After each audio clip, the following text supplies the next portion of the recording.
దేవునికి మహిమ కలుగును గాక. మరి లేఖనాలలో చూసుకుందామండి.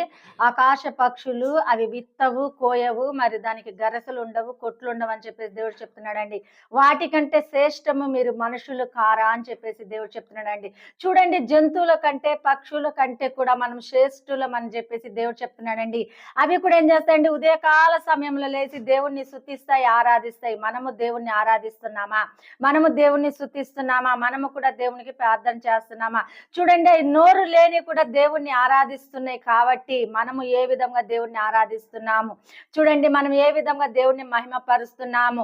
దినమెల్లా మన పనులలో మనం ఉండి దేవుణ్ణి మహిమపరచక దేవుణ్ణి మనం విడిచిపెట్టి తిరుగుతుంటే మనకే నష్టం కలుగుతుందండి. చూడండి, ఆ పక్షులు, ఆ జంతువులు ఏ విధంగా దేవుణ్ణి ఆరాధిస్తున్నాయి. మనం మనుషులము శ్రేష్ఠులం అని చెప్పి దేవుడు చెప్తున్నాడండి.